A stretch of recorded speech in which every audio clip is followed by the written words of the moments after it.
great to have people on video. For those willing to venture video, we love to see you. My internet's unstable, so it makes it a little easier on my internet. No worries. If the internet's not good and you're not going to hear us, if your video's on, then you know, hearing the conversation is more important than letting us see you. But you know, it's always fun to match names and faces.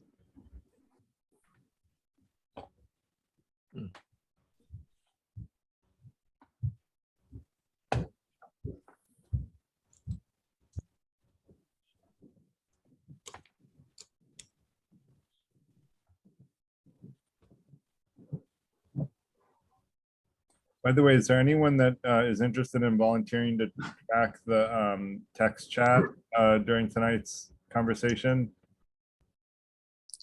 Meaning, like, if there are questions in the text chat, just to let me know, because I'm going to be like presenting and moderating, and I can't present, moderate, and read. Like, I'm just not that good a multitasker. So if anyone's willing to volunteer to like manage the text chat, I would appreciate any help that anyone can provide.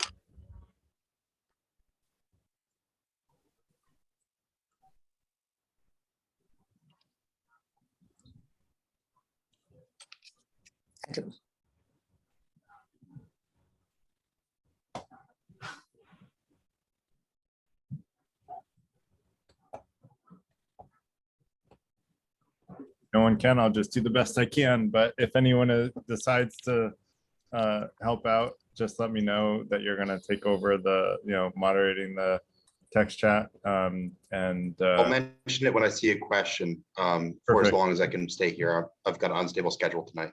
No problem. Thanks, Greg. I appreciate that. Just like, raise your hand or talk over me if whatever makes the most sense. Got you. Yeah. I can do that too. Perfect. And thanks, Katie. Katie volunteered for the second hour as well. So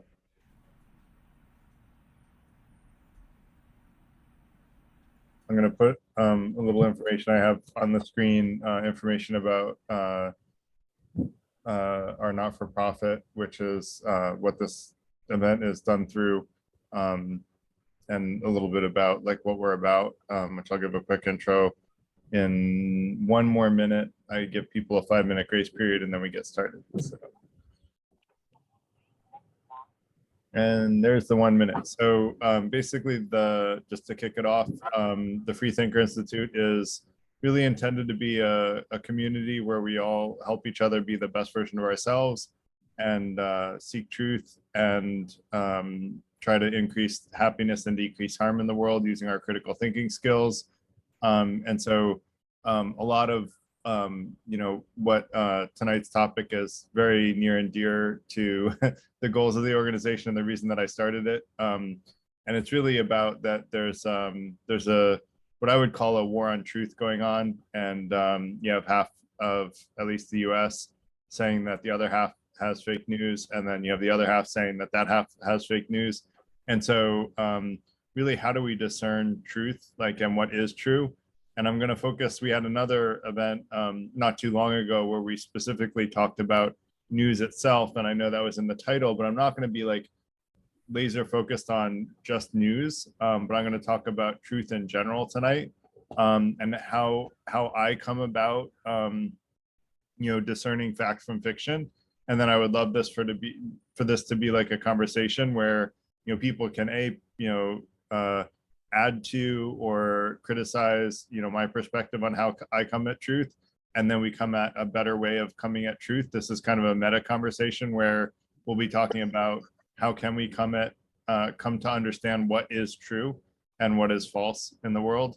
And so with that, I'm going to go I'm going to go into the agenda. So first, we're going to talk about two types of truth. And we touched on these in our conversation in the last month or two about science and religion, and how they can be compatible instead of competitive, which you can hopefully find on our YouTube channel, if not now, probably soon. And then we're going to talk about guiding principles that we should have while searching for truth. And then how do we go about gathering information to discern fact from fiction? And then how much can we trust our sources, and how do we decide which sources are trustworthy? And then ultimately, once we know all that, we want to make a decision of, what do we think is fact and what do we think is fiction? And all of this applies to news as well as other aspects of life, or anything that, someone, that you meet at a bar tells you is true. And how do you discern whether or not it is actually true?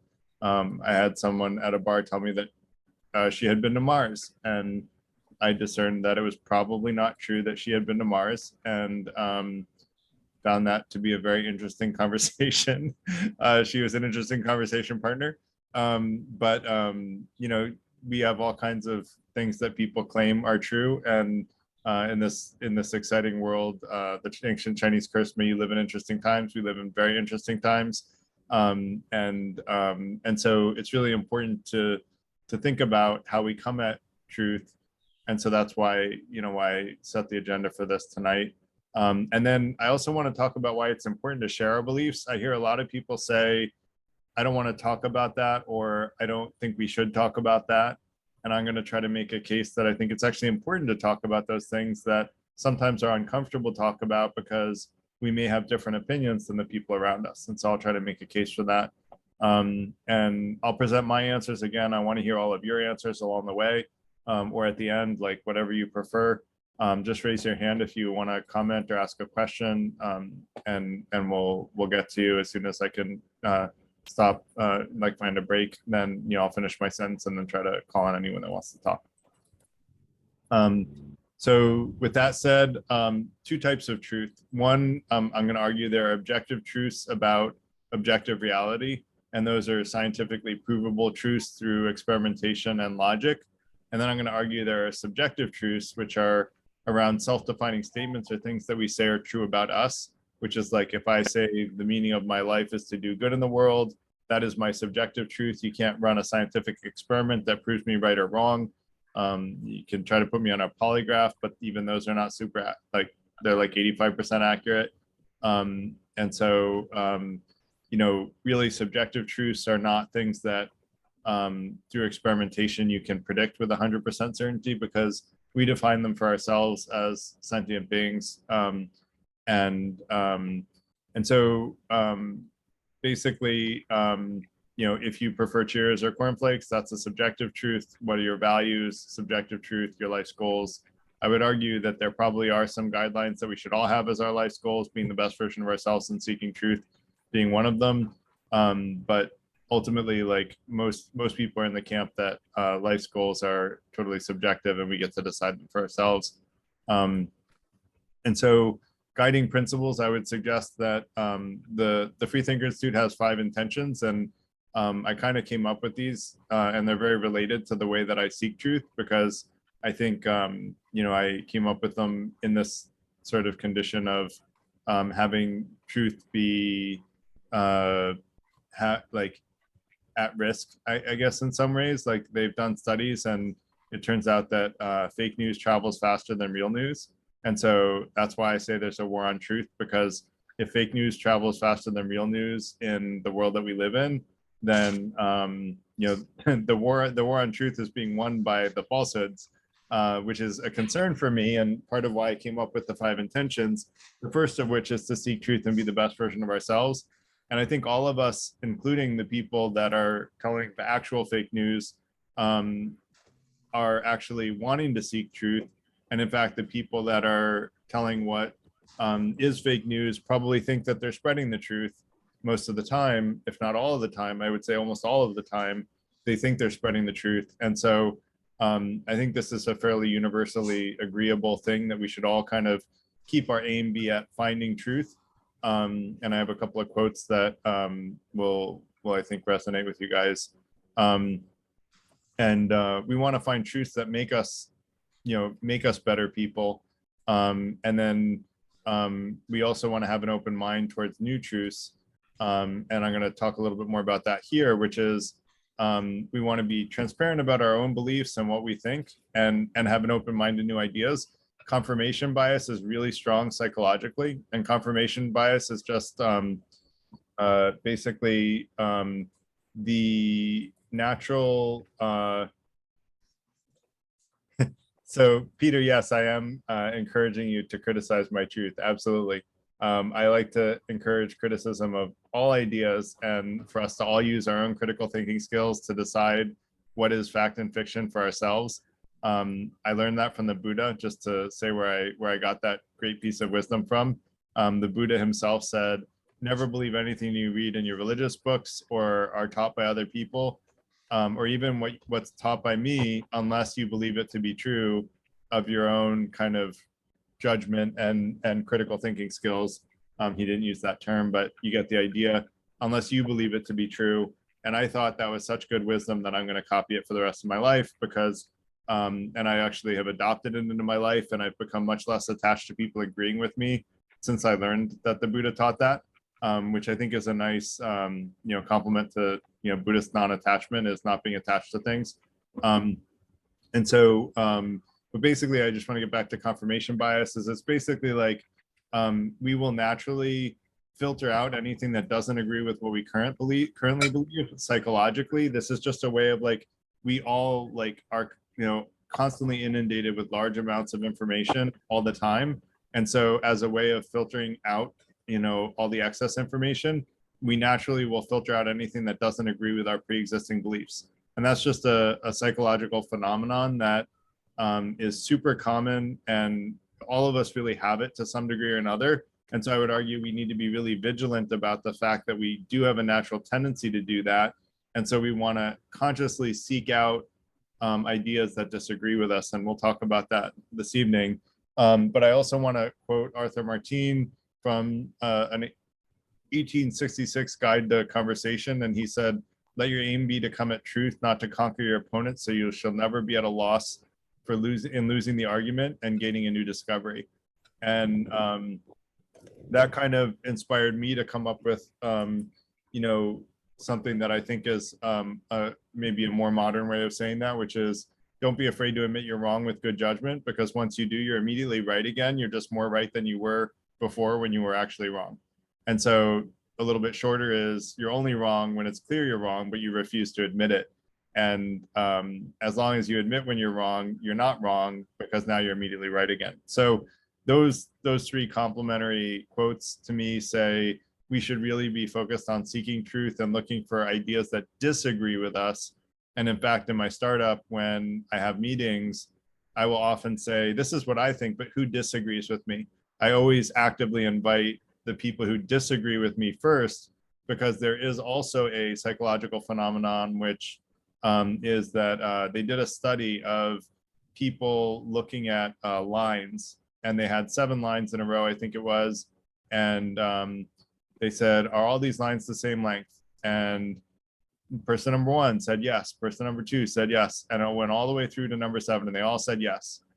And what it turns out is that the 7th line was totally a different length. And the first 6 people were all part of the study. And the 7th person was just being tested as to whether or not they would speak up against the other 6 and say the obvious answer, which is that the 7th line was clearly much longer than the other 6 lines. And almost all the time, the 7th person did not speak up. They just agreed with the other 6 people because they had all said the same thing. And so really that's, a psychological sort of phenomenon where people will, if enough people agree with something, people will not feel comfortable disagreeing. And so I think it's really good to seek out disagreement amongst ourselves and, in our own psyche and in groups. That said, in terms of like how we gather information, and by the way, I have 3 screens here, so I'm kind of juggling between all 3. So that's why I'm looking in different corners. So first we need to distinguish if we're looking for an objective or a subjective truth. If we're looking for a subjective truth, the only person who knows the truth is the person whose subjective truth it is. And so that's where like it becomes important to share your opinions with transparency. And then, if someone is sharing with transparency, the answer, that's what they said is their truth. if they have credibility. We'll talk about who has credibility and how much a little bit later. If you don't have contact with that person, then you want to look for sources that actually may understand that person's opinion with credibility, rather than be misinterpreting their opinion. And we'll again get into trustworthiness a little bit later. Now, if it's an objective truth, in the spirit of having an open mind, again, we want to actively seek sources that disagree with us. So what I would argue is, if you're learning about a political topic in the US, you want to read not just your political persuasion of news, you want to read left, right, and center, no matter what political persuasion you are, so that you're getting, 3 different perspectives. I have done this. We did this at an event the other night, or the other month, I guess, in the last month or two, which will be on YouTube if it's not there yet. And really what that does is it helps you know that, what are the facts, the objective facts that support the left, what are the objective facts that support the right, and what are the objective facts that neither support the left or the right is what it tends to be, but are independently verifiable by the centrist sources. And then sometimes some lies get thrown in there, and we'll talk more about that as we keep going through, and how to deal with those. So basically the benefit there is, like, by getting all perspectives, we can better discern which ones are factual and which ones are actually fake, because we're actively seeking perspectives other than the one that we come from. Otherwise, we end up in an echo chamber where we're just reaffirming our beliefs and giving into our confirmation bias, which is not a good place to be. Like, for those of us that seek truth, which is most of the world, quite frankly, it's better to learn the actual truth rather than to just be right with what we believe. And actually, I'll mention a little comment, like, a lot of people would rather be right than be wrong. And I think those quotes before kind of talk about why it's important to, to be actually right. But there are a lot of other reasons too, which actually I don't think I go into in this conversation tonight. But I would argue that by being more accurately aligned with truth, we can better predict what's going to happen if we do take certain actions, and we can better predict the outcomes, and we can better predict what other people are going to do and their actions. And so what that does is, by better being able to predict things, we increase our sphere of influence, because we become more successful. We take better bets, basically, on life. And so actually knowing the truth is extremely important, because the more aligned with truth we are, the better we can succeed in life and increase our sphere of influence, and thereby add more value to the people's lives that we influence. And when I say add more value, for me, that means increase happiness and decrease harm. I haven't had anyone give me a good reason that's not a good thing to strive for, so I strive for it, and that's really the goal of the Freethinker Institute, is to increase happiness and decrease harm. But I would also argue that most of the people causing harm actually think that they're doing good, and so it's this misunderstanding about what truth is that leads them in the wrong direction, which is why tonight's topic is about discerning fact from fiction and finding the truth. Because in order to do good, you have to kind of be aligned with truth, or you can end up causing harm when you actually want to do good. So that's another reason that truth is important. So how do we decide what's fact and fiction? This is where critical thinking skills come in. This is the third intention, the second being share your ideas transparently and have an open mind towards new ideas that will help you be the best version of yourself and seek truth.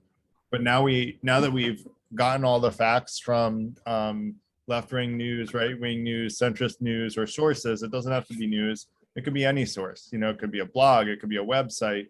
But once we've gotten all of those purported facts, we want to use our critical thinking skills, and we want to actively combat that confirmation bias, and basically look at ways to evaluate the credibility of the sources of the purported facts. And so, oh, I'm sorry, I skipped a little bit. So So first of all, I want to talk about how much can we trust our sources. And so so we just said we're looking at left, right, and centrist news. We've got a group of facts or purported facts, and now we want to say, you know, who do I trust out of these different sources that I've gotten?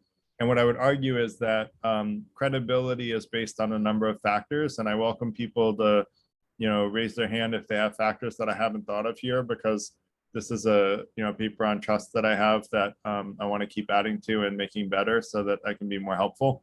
And so one is that I think people that are polite and honest, and let me pull up, I think people that are polite and honest are generally more likely, you know, to be trustworthy because people who are polite and honest are generally staying in the critical thinking skills part of their brain rather than just saying emotional things that come to mind. There are three parts of the brain. There's the reptilian fight or flight brain. There's the emotional brain, which is the mammalian brain. And then there's the critical thinking skills part of the brain, which is the most recent evolution, which is which is the critical thinking skills part, the cerebrum. Greg, did you have a question? Yes, I did. I just want to mention, I might disagree on that. I tend to find people who are more brutally honest with me are the people who are annoying at first. The first 5 years, I kind of hate them. And then over time, they're my best friends because they're the ones who are willing to speak up when I'm wrong. Right. I think, so notice I say polite and honest. Honest is potentially more important than polite there. But let me walk through a little bit of game theory of like polite and honest, because I agree with you. The people who are always polite but not necessarily honest are not trustworthy, because people who are polite, let me start with, if they're honest and not polite, you may consider them people who are not honest and not polite are the least trustworthy because they don't value either the truth or personal development. People who are so polite that they're not honest makes them less trustworthy. They're the second least trustworthy group because they value personal development, but they don't value truth. So you can't trust them to be honest with you. You go to a party and you have something on your chin, they're not going to tell you, right? They're just going to be polite. And those are not the ones that you want to bring with you to a party, because if you have something on your chin, you don't want to walk around with it all night. And how embarrassing is that? So exactly, or your fly is open. Exactly. So, you know, honest, those are the second least trustworthy people. Then we get into the slightly more trustworthy people, the people who are brutally honest, but not really that polite. You can trust what they say about you, but you should be less trustworthy that like in telling them things that may be sensitive, because they may not be so sensitive to your sensitive information because they're so brutally honest that they may not have a sense of like what is shareable and not shareable. They're often people without a filter, right? Whereas if someone is both, you know, consistently very honest and very polite, they value both truth and personal development. They want to be the best version of themselves. They'll explain to you the truth, but they'll say, you know, they'll pull you into the corner and say, "Hey, Garrett, you know, just check out your chin. You get some," or they'll subtly go like this, right? Like, you know, in a way that no one else can see. And then, you know, they're telling you the truth, but they're doing it in a polite way that doesn't embarrass you. Whereas like that guy who yells at you at the party goes, "Hey, Garrett, you got that big thing on your chin. It looks absolutely ridiculous." You know, like that may not be as trustworthy as a person as the one that's more subtle. So that's what I mean by polite and honest. Does that make sense, Greg?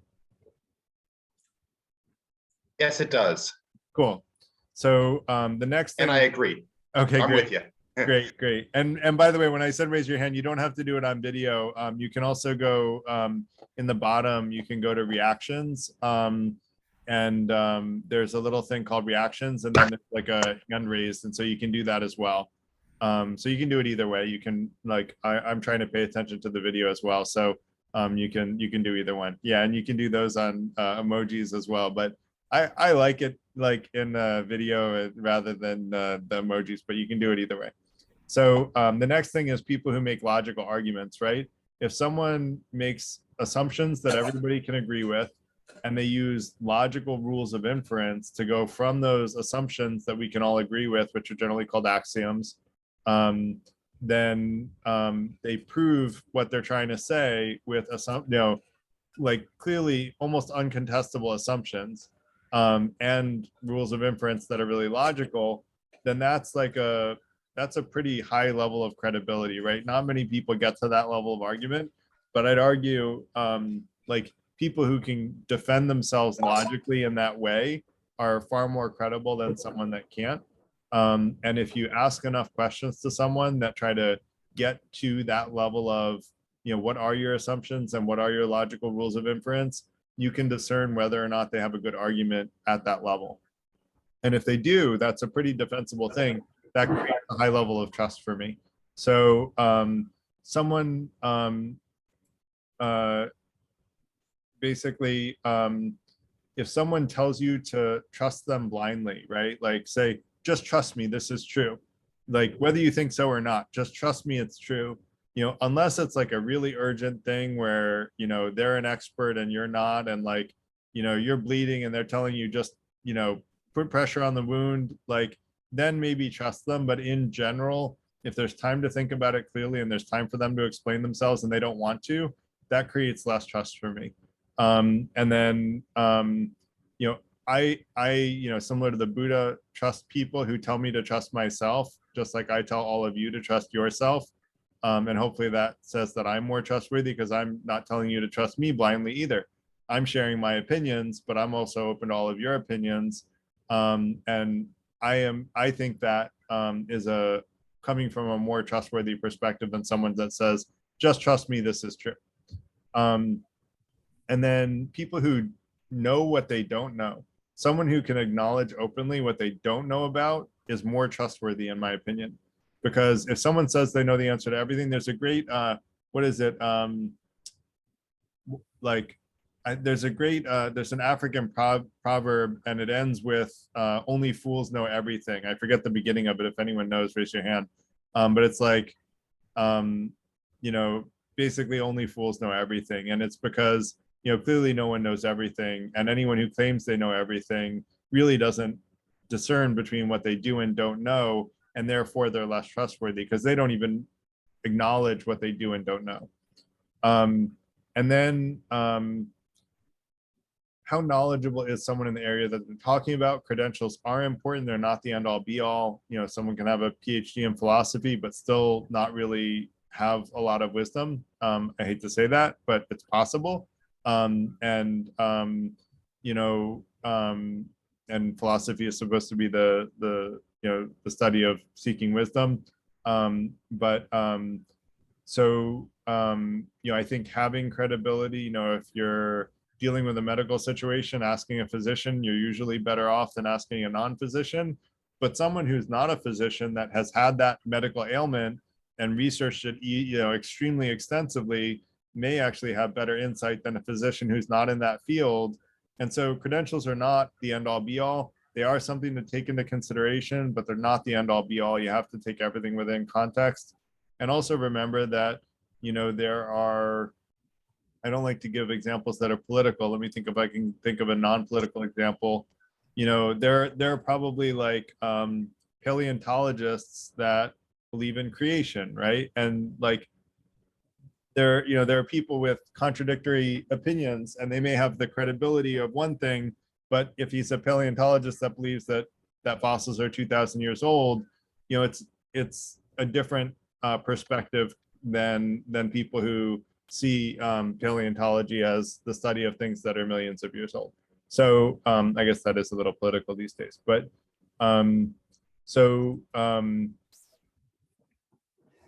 do people say things in their best interest? I would argue that if someone says things that are not in their best interest, that's a high level of credibility, right? If you have a financial advisor that says, look, I can charge you X, but actually you can just invest on your own and do this strategy and do really well yourself, like that's not in their best interest, right? And so I'm going to have a high level of trust that they're probably trying to help me out. unless they're trying to sink my financial assets and then hire me, get me to join them as a client.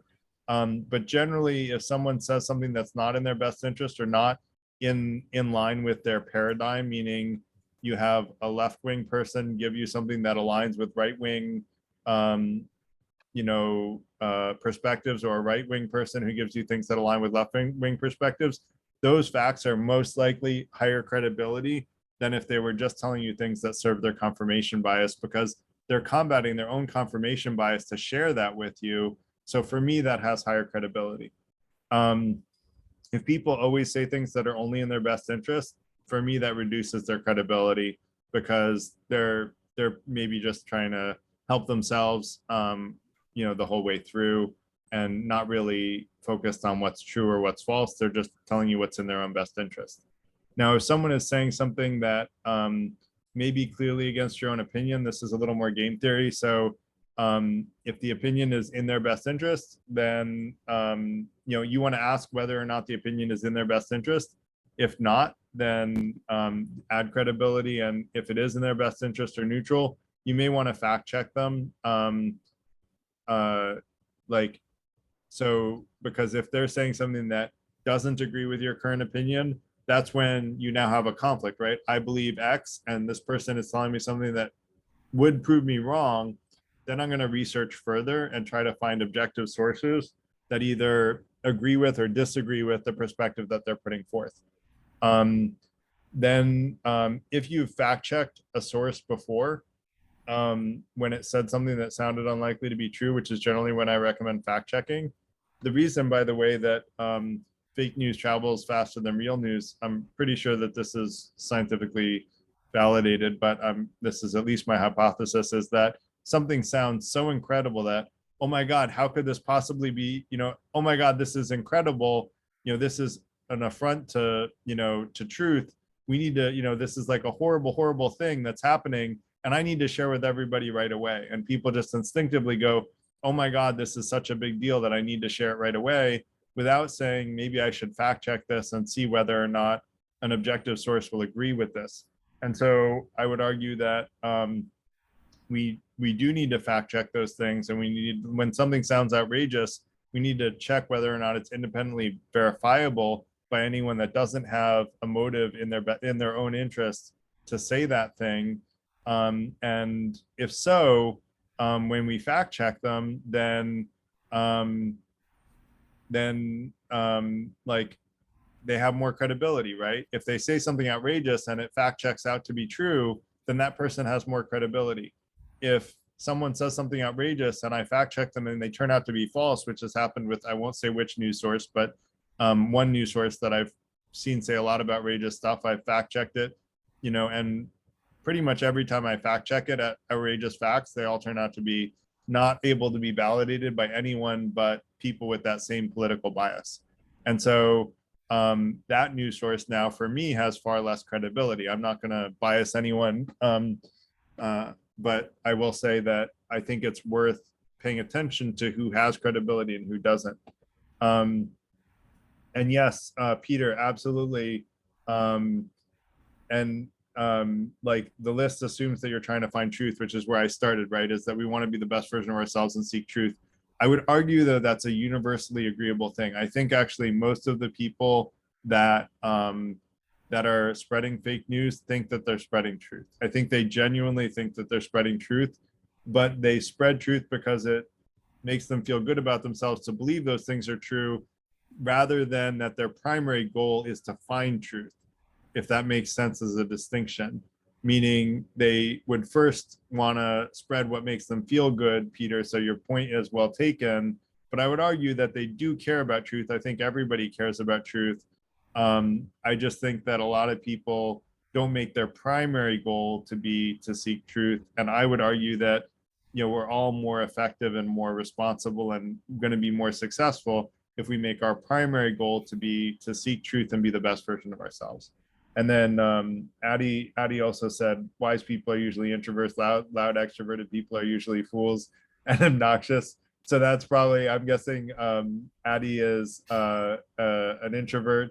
I was an extreme introvert when I was younger. I'm now a moderate extrovert. So I guess I would agree with Addie in that I think that a lot of the times the quietest person in the room has the most valuable thing to say, which is part of why I invite everybody to speak up whenever they disagree with me, because I'm here talking, right? But you may be quietly observing what I'm saying and find some exception. Like I forget his name, that I think it was Peter that raised his hand and had a great question, and he honed in on exactly what I was about to go to.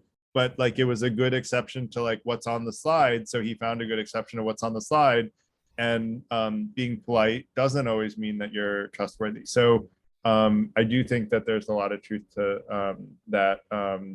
Introverts are often very wise. So so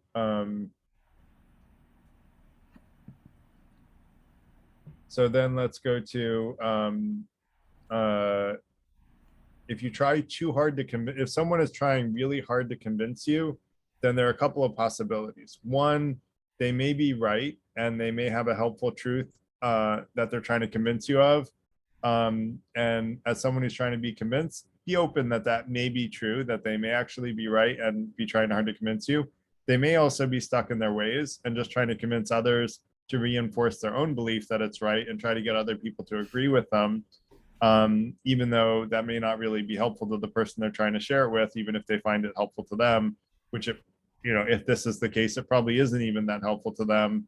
They're simply caught in that belief and their confirmation bias, and they're trapped by their own confirmation bias. And we all want to be open to the fact that we may at times be stuck in our own confirmation bias. That's why having an open mind is part of the second intention. And then the strength of a suggestion should come commensurate with the severity of the issue and how it impacts someone's life. And so I would argue if someone makes a huge deal out of something that's really inconsequential, then that's a little cause for concern that they may be like valuing something too highly that doesn't have any significant impact. That gives less credibility to me from the person that's making such a strong stand over something that's really not that important. And then someone suggesting something with less emphasis that should generally be considered, for me, more trustworthy, because if you basically make a suggestion and then let someone defer to their own judgment, that comes from a sense of self-confidence, right? Like when I share something, I try to share it with like a hands-off mentality of saying, look, I'm going to share this, and if it resonates with you, cool. If not, fine, we can, I'd like to hear your perspective, quite frankly, generally about why you disagree. And Phil, go ahead. Garrett, I appreciate your efforts, and I admire what you're trying to do. I actually disagree in many ways. Sure. Because I find you're trying too hard to construct a kind of pyramid of understanding. And I think that might have a problem with this whole system that's connected to itself. I myself find that truth is quite difficult and ambiguous. Mm-hmm.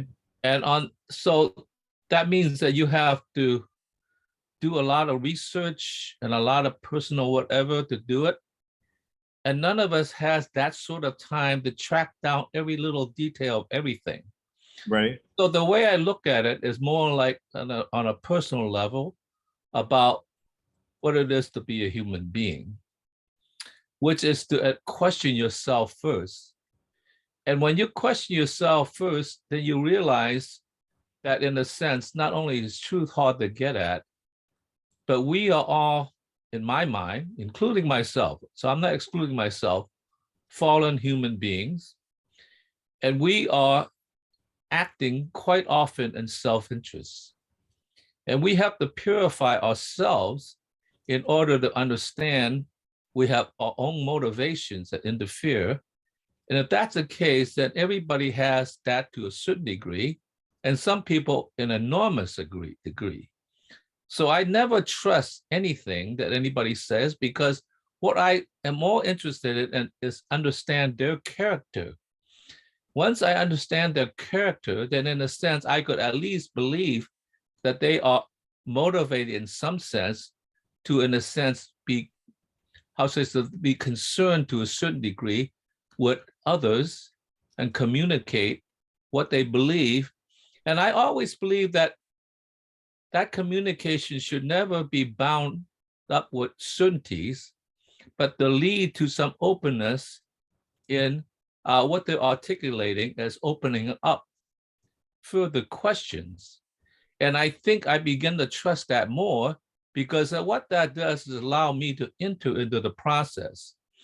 I remember once I was in a meeting, this was a live meeting several years ago, and there was a woman who was a very friendly person, and everybody complimented her on how friendly she was. And I said, now wait a minute, you are too friendly, which is a strange thing to say. How can you say somebody is too friendly? The reason is that I suspect that when somebody is too friendly, they are already edging in some way, in a sense, conduct a relationship that already is jamming my ability to create a certain amount of distance so that I could make a judgment on my own. And that takes time. And time will allow me to evaluate her character without some interference, and then make a judgment of how that is. And so the first thing you have to do is judge your own character and become committed to, as best you could. You could never quite achieve that, as best you could, to be straight with yourself and to be as straight as you can with others. And therefore, you could begin to understand other people's character and the motivations. And that's where I begin to come up. And therefore, I do not have to, in a sense, articulate every structure of what they say, whether that's true or not, because I know that they speak with a certain amount of, at least a commitment to at least try to create the truth. Like I said, to couch it in a degree of ambiguity, so there is room for me to make a judgment. So that's the way I approach it, rather than a structure that if I follow A to B to C to D to E to F, I will get it straight. I think that is like too difficult. And I think that in some sense, if there's a breakdown in any one of those steps, then in a sense, the whole system collapses. And so you have to develop a core, and that core begins with care for yourself, and a degree of care for others. You can never get that totally straight, because you always care for yourself to a certain degree more than others. But you try to make that as clear as possible, because you want to criticize yourself. And if you don't criticize yourself, then in a sense, the whole thing also collapses, because you do not have the right to criticize others. So Phil, it's interesting. You said you disagreed with me, but everything you said totally agreed from what I heard with everything that I've said so far, with the exception of you clarified that you think that too structured of an approach is not good. And I agree with you there. What I'm trying to do is provide a logical set of rules. Now, I haven't said how much weight to give to each one of these things. I do try to force rank prioritize things. And so everything is kind of force rank prioritized naturally because I do that. But I don't think that it's it's not a simple follow the rules and you always come to the right answer. So I agree with you there, Phil. But I think everything else that you said, like agreed with, and really you even reiterated a lot of the same points that I made from my perspective, from what I heard from you, which is, understanding their character, right? All of this is about understanding someone's character. And so once you understand their character, you know how credible of a source they are. And so, I think we agree largely. It's just a matter of acknowledging that, these are not simple rules that you will follow and therefore get it right 100% of the time. We have to always acknowledge, and I have a paper on epistemology, and what I say is that I'm 99% sure that you can't know anything with 100% certainty. And that's why we should always keep our mind open to new truths that could prove our current beliefs wrong and be so vigilant about confirmation bias. Does that make sense, Phil? Yes, but I will add one thing. Sure. In the old days, and that wasn't that long ago, we could have these truth in relationship because we actually meet these people every day. We confront them. We have become familiar enough to judge a character.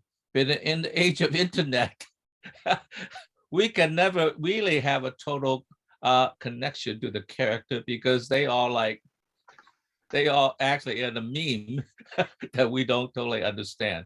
And that's one of the reasons why the truth context falls apart, because you can't really trust something that's mediated by a media, and all sorts of things could happen. Yeah, I mean, the world is definitely more complicated now than it was 100 years ago, and more complicated then than it was 200 years before that. So agree with that. Robert, I want to let you go. Thanks. Yeah, I think I had some similar ideas to what Phil was saying. I think one thing that can be really important is the relationship. So a lot of times trust is earned, right? So it's not as, I think this list could definitely apply to someone like a new source of information. But I think if you already have like a history or a relationship, then that can play a big part into it too. So because yeah, like I think also what I'm trying to figure out with the list is like, are there any common themes? And you said it, like trying to understand the credibility, right? Yeah. Trying to understand the person. Yeah. So I think that could be a good way maybe to summarize it, where like understanding the source of the information and trying to figure out the reason why they're giving that information. Totally. And a couple of these things talk about that, right? Are they giving information that's in their own best interest, or is it against their own best interest, and that increases or decreases credibility because of that? So agreed. So yeah, so I guess I was thinking maybe there might be a way to kind of summarize it. So it's less of like a list, I guess, and more of just an approach to critical thinking. But I do think, yeah, all these things are definitely things that you might think about when you're you've got a new source and you're trying to figure out whether they're credible or not, right? I would argue you like these apply to new sources and old sources. It's just that the old sources, you already have data points that have built up or decreased credibility of that person. And so all of these things are cumulative in that if preliminary indicators are good, you're starting out with a good preliminary indicator and things sound good, but someone that you trust in some area of life may give you bad advice in another area, which has definitely happened to me. For sure. So, yeah. Thinking like you wouldn't, I don't know. I mean, in general, I'm kind of a doubtful person and question a lot of things, but at the same time, I don't know if I would question every piece of information that comes my way, right? We can't. Yeah, we don't have enough cognitive capability to do that. I agree with you. And so that's why I have these rules, is to kind of like keep these things in mind as you learn about people and what they say, to sort of just have things to pay attention to. Again, it's not a cold, hard, fast rule, and I haven't created a mathematical formula that says yes or no, trust them or don't, because I don't even think that's possible. If it is, I haven't gotten there yet. This is just stuff to keep in mind about whether or not someone's credibility goes up or down over time. And you put them all together and you ultimately, we're going to get to using our own critical thinking skills and judgment, which is where all of this is going, is that we ultimately should trust our own judgment once we've considered, the credibility of the source, what the source says, et cetera, et cetera. Does that make sense? Yeah, I guess I'm thinking like it might help just to tie some of the points together with common themes. And yeah, I think a lot of it is trying to understand the source. That's sort of the goal of a lot. No, that's absolutely the goal of this slide, is to understand the source and to get to know the source better, and like what their behavior is like, and whether or not their behavior is that of someone that is trustworthy or that of someone who is more trustworthy or less trustworthy. Does that make sense? And I do. There could be ways to group this together. I would welcome thoughts. Like I'll share the deck afterwards in the online community, and I would welcome thoughts on like ways to group these together. I haven't thought of it that way, so I would welcome your ideas on that. Thanks. Yep, Remco. Yeah, Gareth, you stirred him up this morning. Well, in your time evening, it's morning here. Right. Yeah, some good, some great discussion, and I always gauge a good topic by the number of hands that are going up, and there are certainly a few. Great, well done. Look, I've in the last few years, in particular, I'm a bit confronted by the notion of being factual and non-factual, or being truthful, or being on the spectrum or whatever. And I have to go back to Ludwig Wittgenstein. And Ludwig Wittgenstein, as you know, has been regarded as one of the great philosophers, and he is well known for his publication, the Tractatus. And that was his sole publication, and it was about communication. And on his deathbed, he was wrestling with the notion that he had it wrong, that it isn't about the package of communication as such. That is, you create an image in your mind and you communicate that to the other. And after his death, posthumously, his notes, which are called now the Philosophical Investigations, was published. And the point there is that it isn't the package of information that's being communicated. And this is what what we've been talking about so far this morning, this evening. It's not so much the content, it's not so much the accuracy, but it is the context of that communication. And in these philosophical investigations, Ludwig argued that the art of communication is to discover the game that is being played. What is the game? What is the context? What is going on? So I'm suggesting, and I'm very aligned with that notion, that don't worry too much about the content. Don't worry too much about the accuracy, but what is actually being communicated. And that can go far deeper. So even if the notion is bullshit, utter nonsense, there is something being communicated.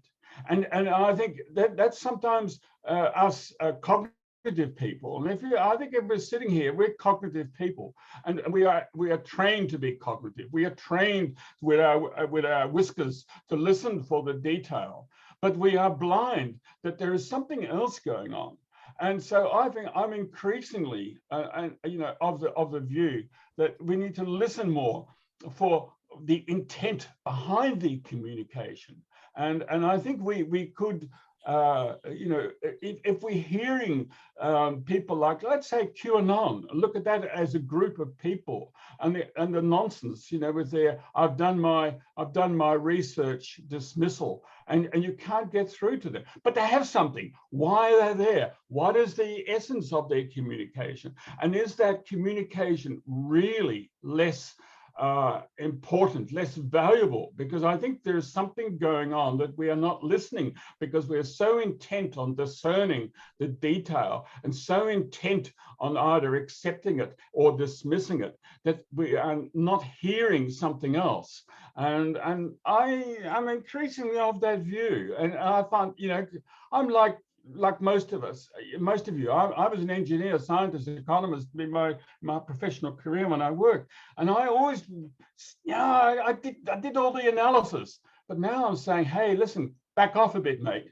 Back off a bit. Listen, what's going on? What's the communication? Anyway, I don't know what I'm adding to the conversation, but it's just something I feel increasingly enthused about.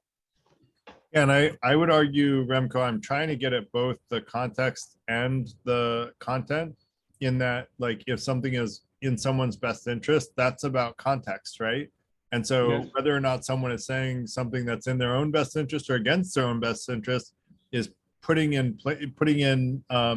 is taking into account the context. And so I think I agree with you 100%. It should be both. To me, well, I think that we would both agree that both content and accuracy, both content / accuracy as well as context, are important, because someone who tells you absolute lies within a positive context of trying to help you, a QAnon person is trying to save us from the the cannibal eating, human eating, pedophilia, like democratic leadership. So they actually have really good intentions. They're saving us from a horrible evil. And yet maybe that's a very unlikely, we have a very conservative set of judges, and it's theoretically possible that someone would bring a lawsuit against someone for being a cannibal pedophile and actually win in a conservative set of courts, if that were the case. And so, theoretically, following all the things that we've talked about tonight, one could argue that it is improbable that that purported truth is actually true, whereas the context of the person giving it, and now I'm getting political, but you see what I'm saying is I think we're trying to take into account both context as well as content. That said, do you have anything else you wanted to add to that, Remco? No, I'm just running a flag up and saying, listen, don't be too intent on a cognitive approach to communications. And I think your points are, lovely, shows a lot of thinking that you've made, but I'm concerned that we'll engage them too much and be blind to the underlying issues. And so, for example, I look at QAnon. Are they screaming for something? Are they aware that they are unable to communicate in their way of, let's say, disparities? And we need to listen to them, but listen to them with another ear. And I'm repeating myself, but but you're hitting on a really important point that is part of when I say listen with an open mind, I mean listen to everybody. And I think we should listen to why they and ask questions about why the QAnon people believe that these things are true, right? And I would like to talk to some QAnon people if they're open to joining the online community and helping explain to me why they think that it's likely that democratic leadership are cannibal pedophiles and are still getting away with it in a largely conservative, court system.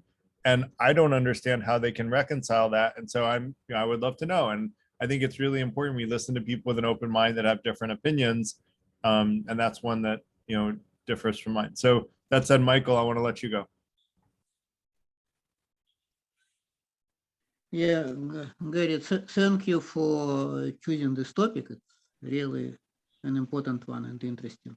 And I actually agree with most of your recommendations and try to follow most of them, but I see them like heuristics. So they don't guarantee exactly that they work each and every time, but on average, they're useful. But I have a couple of practical issues, and I'm curious if someone can suggest the workarounds for this issue. Yeah. So one is that what Phil already mentioned. So it would be nice if we could easily differentiate between facts and fictions. Between what? But Sorry, say that again. Between what? Facts and fiction. Right. And there is a huge gray area between them. And even if you look at hard sciences like physics, and I'm a physicist by education, and there are competing theories which all are supported by facts, but they are different. And you don't know how long you have to wait until it will be established that one of the theories is correct, or maybe they all are at the end. But okay, science is science. So in science, we can wait until we have more evidence and we learn more. But in politics, we often still have to rely on some evidence, scientific evidence, I would say, from biology, from social sciences, sometimes from engineering, from climate science, and so on. And the evidence is just not here. So take the situation with COVID-19, for instance. We are co-evolving with this virus. We are always learning and we are always behind. So we need to know now what to do. I still cannot decide for myself. should I get a booster or not, or wait for longer? Because the information is not there, or whatever is there, it's conflicting, it's not conclusive. But politicians cannot afford, like physicists, to wait until another Large Hadron Collider will be built and settle the score between competing theories, right? So they have to make decisions now. And we also have to make decisions now for ourselves. That's, I see as a big problem. It's not a theoretical problem, it's a practical problem. And also, if you try to find the evidence related to, like, support different political points of view, and you take statistics, you take economical data and so on, and you can find the data supporting very different opinions. Even if you find conclusive data, but often the data is not conclusive. But again, you have to make your choice based on not conclusive or controversial data. And that's a big problem to me. And it's, I would say, even a personal problem. It's not a problem about, say, my intentions. So suppose that I don't have bad intentions. But even if I have good intentions, but I don't have enough data and don't have a reliable way to find out whether what I'm going to do will be useful or maybe it will be harmful. And it happened in the past that what I did that I believed was useful, but at the end it was not. I'm curious about your opinions about this conundrum involving insufficient or inconclusive data, or just not enough time to wait until the data become conclusive. Yes. Go ahead. And just a last remark that also this applies to, like, your personal work. So, well, you are writing something, not writing, you are reading something, say, on the web about the issue that you want to learn more, but you don't have time really to do all this. And if I'm reading a paper on a branch of physics which is not in my area of expertise, I just have to trust it. I don't have expertise to check everything.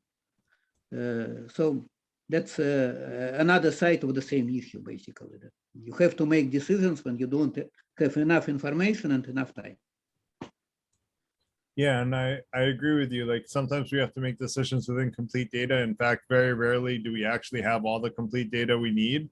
And my paper on epistemology basically apparently most closely aligns with Bayesian epistemology, which is essentially, do, like, based on how important something is, do more research if it's more important to you, and then come to a conclusion of what is the most likely thing to be true, and then go under the assumption that that's true until further evidence presents itself that it's no longer true, and be open to that possibility.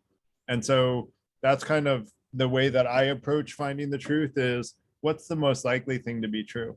Again, like, is it possible that all Democratic leaders are cannibal pedophiles? Sure, theoretically, like, unicorns could exist in Australia too. Like, that's theoretically possible. I haven't definitively proven that they don't, but I find it very unlikely to believe that conservative courts with lots of, conservatives that would throw those lawsuits out there if they were doing those things would find them not guilty. And so I find it far more likely that Democratic leadership are not cannibal pedophiles.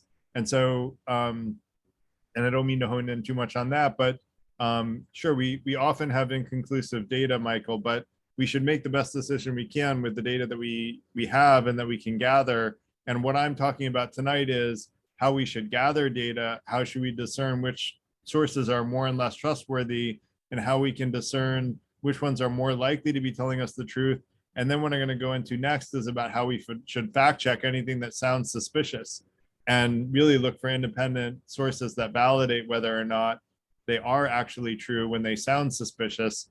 And so I would argue if we do all of that, at that point, we need to make our own decision about what's the most likely truth, given the amount of time we had to do all those other things.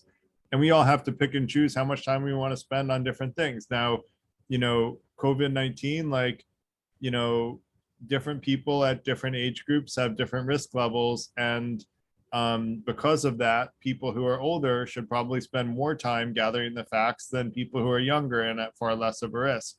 But you gave me a topic for, I'm going to add COVID-19 to vaccinate and booster or not to at the next possible opportunity, because I think that's really top of mind for a lot of people. And I think it's an important thing to discuss. So I'm going to add that as a topic, Michael, and thanks for bringing it up.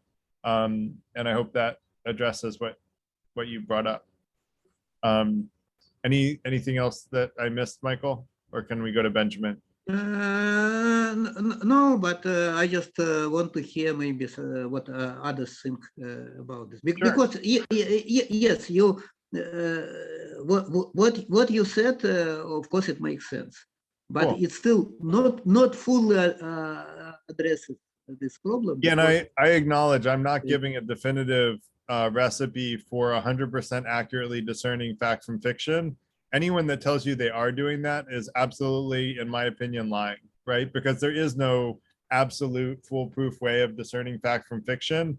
In fact, I would argue that I can logically prove such a thing just doesn't exist, but I'm pretty sure I can prove that. But that said, I'll just tell you that I don't know how to do it, and I'm not claiming that I do know how to do it.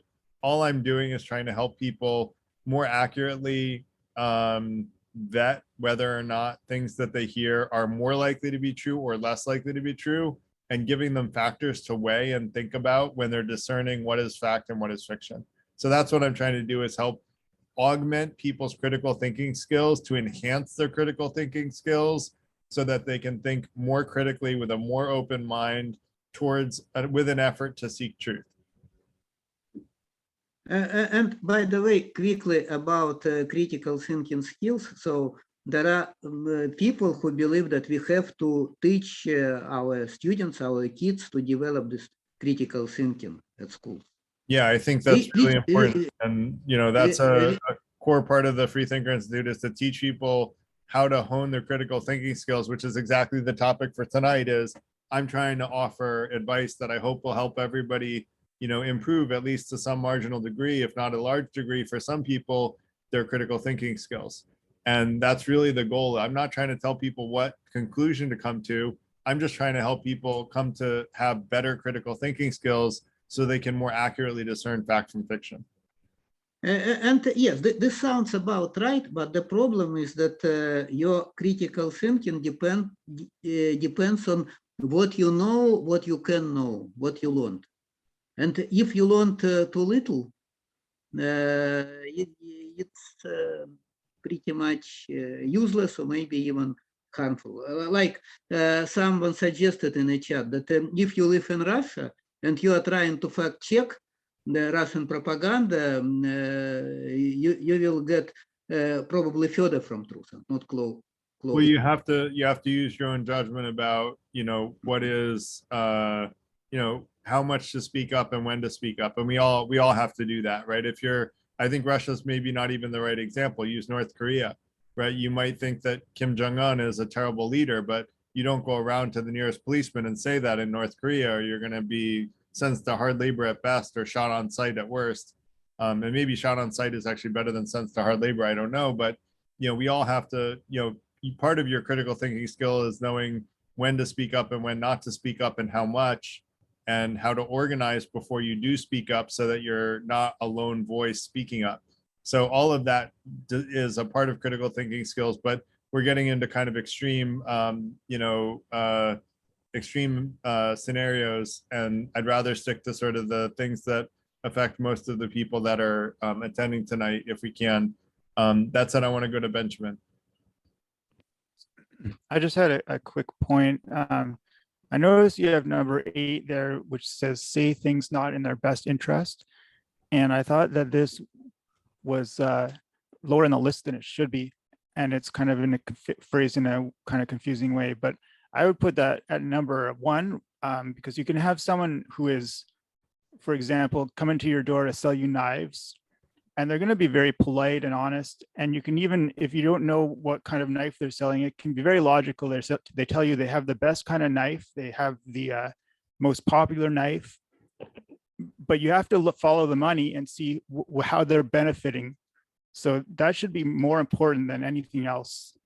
Yeah, I agree with you, Benjamin. I think that's a great point. I'm going to switch that around in the presentation, because I think if someone says something not in their best interest, that should be the biggest indicator of trust, right? Because it's not in their best interest, and they're still telling you, right? If the guy that's coming to sell you knives goes, look, these knives might not keep a great edge, but they have lots of other great attributes. All right, cool. Like, I trust him that they don't keep a great edge, right? He wouldn't tell me that if it weren't true. And hopefully, hopefully that's not true about the knives that he's selling, but at least if he tells you that, he was honest, right? And I almost want to buy the knives from someone, and I probably wouldn't buy them, but I agree with you is what I'm trying to say. Michael, you still have your hand up. I think we're going to let Marty go next, but Michael, if you can put your hand down just so that it can go to the next person. Marty, did you want to ask a question? Sorry, I forgot to do this. No problem, Michael. Am I? Yeah, you're on. Yes. Okay, I have very low eyesight, so I think that something that might help all of us are the book club here in the Phoenix area, Humanist Society of Greater Phoenix. Book club, one of them, is Tackling Behave by Robert Sapolsky, Human Behavioral Biology. Mm-hmm. And I mean, it's a very difficult book, and human, mostly brain we're talking, and what affects how we think,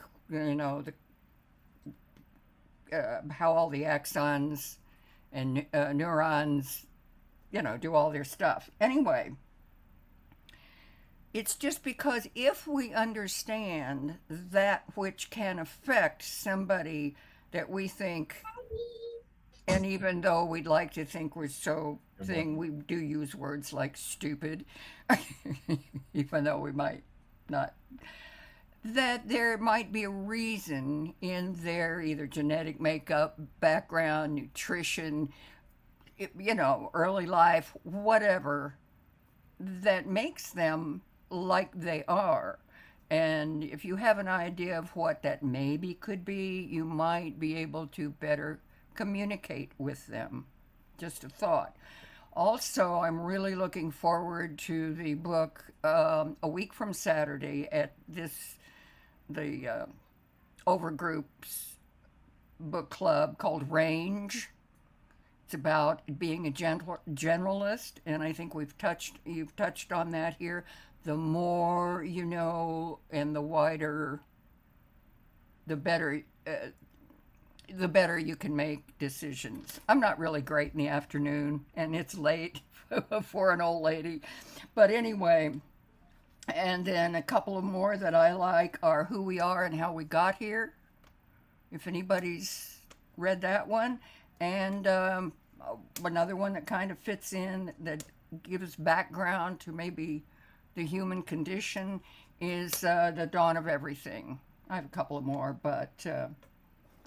there was an article that I have not read in the New York Times on the group that came up with the pizza basement cannibal pedophiles.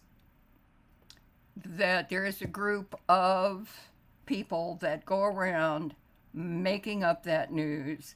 According to the article, it was financed by Trump.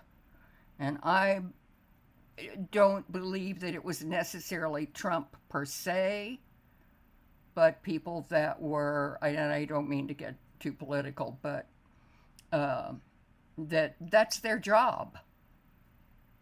And the more we know about that, the better we can make our judgments. Yeah. And thanks for- then we all need to watch out for Project Blitz. Thanks for bringing that up, Marty. And I do think it's important to recognize that there are people, and I would argue that, and I don't know about that article, so I can't opine on that. And but I will say that there are people who have no scruples and will say whatever will further their goals and help them accomplish their goals, whether it's moral or ethical or not. And a lot of people don't agree that there is such a thing as morality or ethics, and that it's a nonsensical concept. Right, but it's the people that believe them Right. that Yeah. we should would be nice if we knew how to talk to them, Right. to wean them away from, but they don't see. It's just when you appeal to fear, which Right. I believe a great deal of this fake news is pointed at, is people's fear that, and anyway. Yeah, That's I think it's an important point to remember that some people, and I think that it's people on both the right and the left, you know, you were giving an example of Trump, but there's extreme left-wing news that I've read that, you know, had equally, maybe Oh yeah, very unbelievable stuff that I go, is this true? And actually I fact checked one, it did turn out to be true, which is that Tennessee is voting to legalize you know, child marriages, which I was like, what? And yes. I thought that was, I thought for sure that was not true. No. But then it turned out to be true. But like, there are also things that are probably dishonest that the left wing will say to further their goals, and they will, you know, point things. And I'm not saying that it's equal on both sides. All I'm saying is that everybody should, with their own, you know, open Exactly. mind, read both sides with a critical, you know, critical thinking caps on, and like discern, you know, based on, you know, what I'm trying to provide is very objective and I hope agreeable, you know, things to factor in, to consider who's trustworthy and who's not. And then, you know, we need to then decide which sources are more and less trustworthy, and then trust the more trustworthy sources more and trust the less trustworthy sources less, and still listen to, you know, read all of them, but know the context, as Remco was saying, know the context from which this is coming from. And that reminded me of Marshall McLuhan back in the day. The medium is the message. Yep. Does anybody remember that book? I didn't read it, Yeah. but you're welcome to give a quick summary if you want, but I also want to Oh, hon, I don't think I ever read it. It's, Okay. I mean, it takes somebody with a lot more smarts than I've got. No worries. So let's let Phil go if you don't have anything else, Marty, and if you, thanks for your comments, really appreciate it. So go ahead, Phil. Yeah, I previously mentioned about character as a central point to understanding. Now I'm going to try to attack facticity. I previously said that it's very difficult to understand the truth because facts are quite often ambiguous and almost incomprehensible. And part of the reason is that facts are also riding on language, whatever kind of language, whether it's symbols or whether it's actually words, something that is connected to thought. And I'm going to tell you about an experiment I did. Now, I'm a painter. I'm not a writer. I'm a painter. But I used to write sometimes artist statements that sort of try to explain my work, something that I at least feel like I have some understanding of. And finally, at one point, I decided to do an experiment. It was quite an interesting, radical experiment about writing. What I discovered is that words, a number of words, have certainly multiple meanings. And I would write and then extract the multiple meanings to show how diverse the interpretations would be. Because I'm not a very good, accomplished writer, I had to write it many times. And unfortunately, I decided every time that I would create a glossary of all the words that have multiple meanings. And I did additions over 100 times. So there was a lot of words that keep changing to the point that it became more and more complex about how complex these interconnections of one word is related to another word, to another word, to another word. So it becomes such a deep introspection in the words themselves, in what they express, to such a point that by the time I got to the end, and I didn't end it because I said, oh, no, I accomplished the task. It just got to a point where it just felt like what I was trying to understand was these words floating in a deep well that is sort of mixing around, you know, and what Heidegger would call the hermeneutic circle.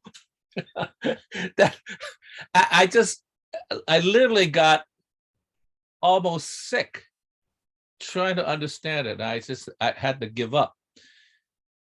That was important because it got me to understand how deep it was in terms of understanding, even something that you pretend to have some understanding of, in terms of interpreting the meaning of something.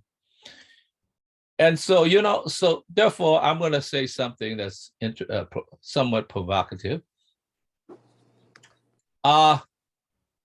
I don't listen to QAnon. I know that sounds like, you know, I'm sort of prejudiced, I'm excluding certain things. And the reason is because when I look at text and words, I realize that there is much in the subtext that has to be excavated and open up in order to understand what is hiding beneath. But I distinguish that from a pretext. A pretext is when somebody comes in and sets a text that's outside, hidden in the text itself, that has nothing to do with the subtext. It presumed to steal the meaning of the words and the meaning of the text itself.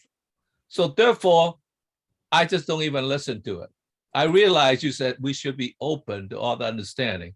Part of the thing is that you have to understand that certain context, if you could just detect that there's a pretext, not the subtext we could excuse because there's a lot of unconscious stuff that surface from the bottom. And my thought is that in some sense, I recently read something by Merleau-Ponty that was very interesting. He said, when you live in the world, it's not a matter of observing objects or even a sum of multiple objects laying in there.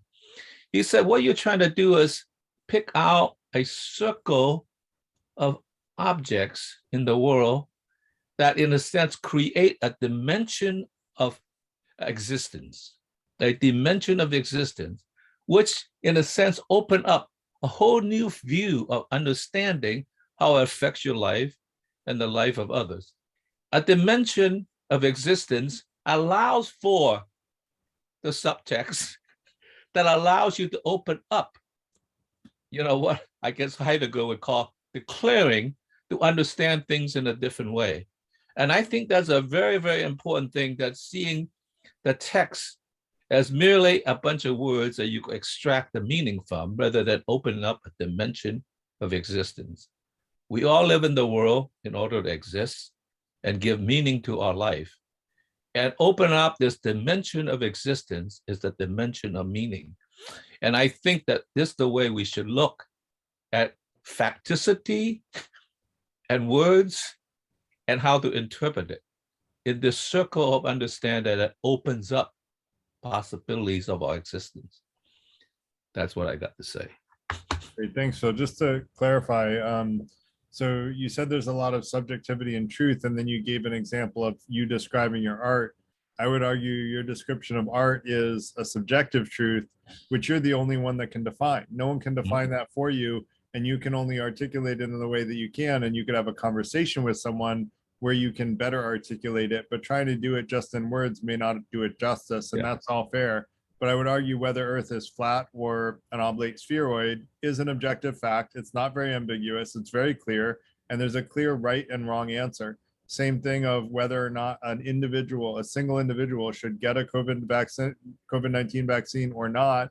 I would argue for any given individual, there is a generally a strong indicator of whether or not it's right or wrong for them. It's an objectively, good risk or a bad risk to take for an individual, a given individual. Now, that said, as far as QAnon, I wasn't saying that everybody has to be open that QAnon is right. What I'm saying is we should all listen to people who believe that QAnon is right with an open mind to understand why do they believe what they believe. And, listen with an open mind and with compassion to understand why have they come to that conclusion. And so I think that it's really important, and I really love the saying we have 2 ears and one mouth, and we should be listening twice as much as we talk. I'm talking a lot tonight, but that's because I'm hosting. But in general, I think it's really a forgotten skill in this world to listen more to other people. And I think we all need to do more listening. And if there's anything that I learned from the last 10 or 15 years, it's that I need to listen more and talk less. That said, I do, Marty, by the way, you still have your hand up. I do want to let Human go. And I apologize if I'm pronouncing your name wrong. Good to see you again. Hi. Oh, Human, how are you? Human, do you want to go ahead? Yes. Hello to everyone. I'm very happy to be here.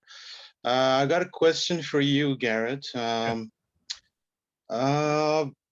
So in my view, the best way to reach the truth is to negate the untruth. So, but what is untruth? In my view, untruth is some errors which happen during the perception of the world. As we are not really able to perceive the world properly through our senses, there are some contradictions between thought and experience because we don't have any unmediated window to reality. So these contradictions between thought and experience, the only we can just try to resolve them, and that's the only way to reach the truth. One way to resolve these contradictions is to constantly change our perspective. I mean, looking at a reality from different perspectives.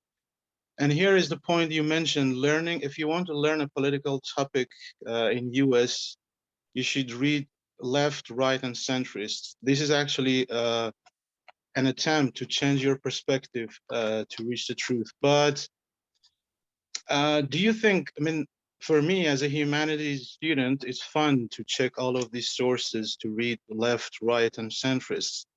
But what about, I mean, regular people who are not into humanities or philosophy? Do they have time or interest to check all of these sources, to read all of these sources to reach the truth? It's my question. That's it. Great, thanks. So you said the best way to arrive at truth is to negate the untruth. And I would argue, and you mentioned the limitations of perceiving through the senses, but I would argue the only way that we can even negate the untruth is through the senses and what we've learned through the senses, because even our a priori knowledge, we learned through the senses in the first place anyway. So I totally hear what you're saying. And like, I don't claim that we have direct contact with objective reality. We all have our own subjective view. But when all of us have observed that Earth is an oblate spheroid, I'm going to believe that that is objective truth and that all of our senses are lining up, except for 300,000 Americans who think that Earth is flat. They haven't shown me pictures of the edge of the Earth. When they do, I'll actually start. And I'll watch. If they want to send me a photo of it, I'll watch it, and they can come to the online community and share it with me. So I would just say, like, there are, I think there are ways to come at objective truth. And as far as like if it only interests humanities students, I was a computer science major. So, I guess, I did take a bunch of humanities classes, but, I was a hard sciences guy, and I'm very interested in reading left, right, and center. And I think anyone interested in finding the truth should be interested in reading left, right, and center, because that's how we come to understand a more holistic version of the truth, which is really what I think everybody wants to do ultimately. I think a lot of us fall prey to confirmation bias and say we don't have enough time to do that. But I'd argue over the important topics, we don't have enough time to make mistakes. And actually, we should make the time to find the truth more accurately.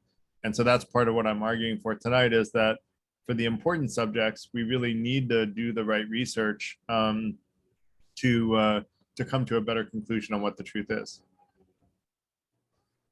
With that said, Human, if you had anything else you wanted to add, feel free. Otherwise, I want to let Christina. No, just I noticed that there are a lot of arguments here over climate change, and so I mean these people are busy people. I mean, they have their own businesses and they're working. So my question is, do they have time to research deeply on climate change to reach a conclusion? It's a big problem, and here is actually the point that we rely on media when we don't have time and interest in investigating subject matter like climate change. We just believe everything what media is telling. That's the problem, because we don't have time. I mean, a researcher in humanities or climate change or environmental fields has time to do that. But what about we are regular people? I mean, people who are not into those fields. It's a big problem, Yeah, no, I get it. And I think that, it's very possible to get a good understanding of subjects that even we're not experts in, right? You don't need to be an expert in a field to get a general understanding of it. And I like the quote, I think it was Einstein that said, if you don't understand something well enough to explain it to a 6-year-old, you don't really understand it that well at all. Something like that, I'm paraphrasing, but I'd argue everything can be explained in a way that all of us can understand if it's explained by someone who really understands the subject matter well. And I think that we do too much deferring to people who are authorities without asking them to explain why they think what they think. And so I think it's important that we expect people to explain in a logical, coherent way why they have a good reason for believing as they do. And, I do think we have to rely on experts, and, that's why, having people, one of the things that I mentioned here is about expertise. And so that is important. Like if someone is a doctor, you're going to trust them about medical issues more than the average person. But, that's not a cold, hard, fast rule. I don't think there are any cold, hard, fast rules in seeking truth. I'm just trying to give guidelines and things to think about. With that said, Christina, let me let you go.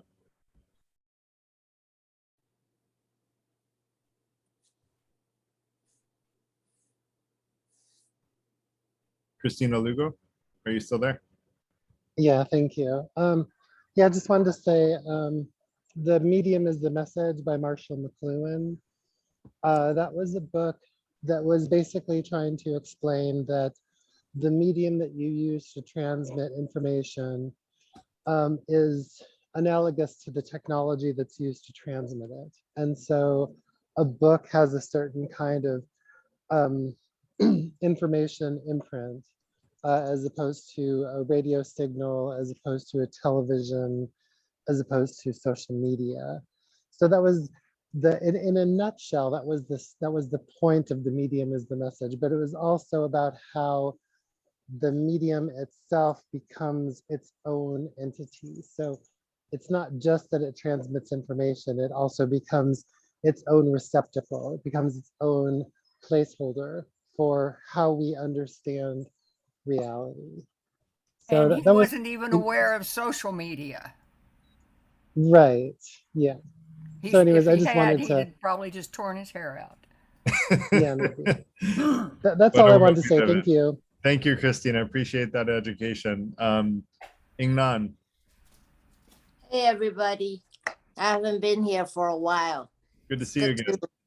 Good to participate in this lively discussion. Okay, I want to refer back to what I guess Phil or Hunam or you were saying about, the senses that will lead our sort of like our brain to think about what we know and formulate, kind of lead us, to our format, our thinking of the truth or what's in truth. And I heard you guys talk about like fear, anger. There's one thing I also want to point out, which I learned recently at a religious event, is it's almost like a visceral sense of the sentiment of disgust.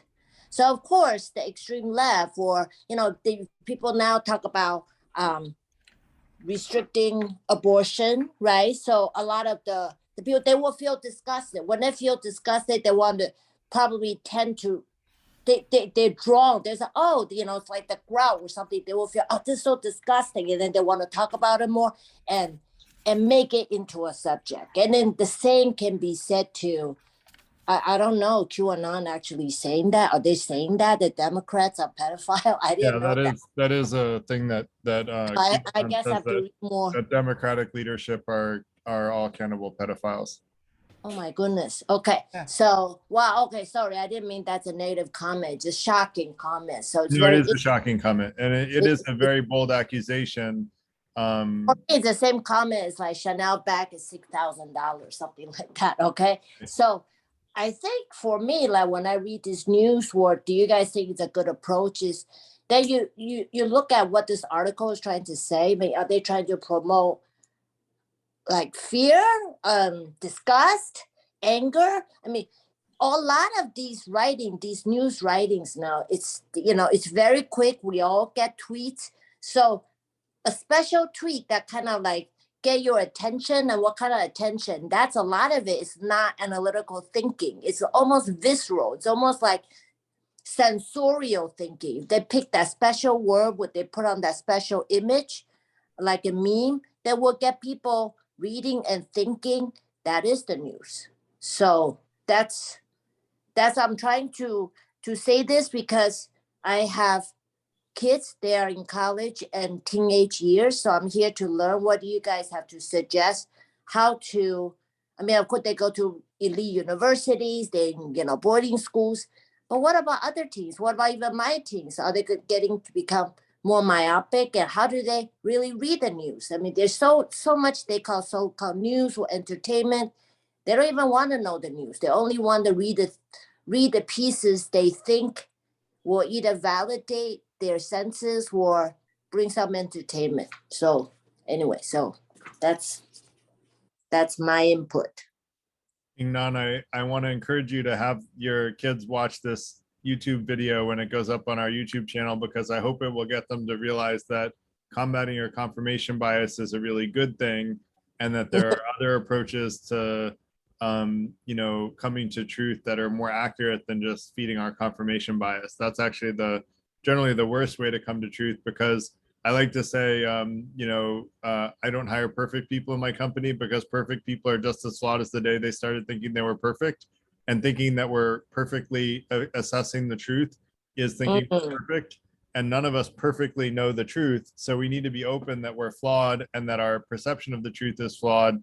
And that's why open-mindedness is the second intention, because only by being open to new truths can we actually grow and learn new truths. And having an intention to seek truth while having an open mind will help us find new truths and be more and more accurate throughout our lives.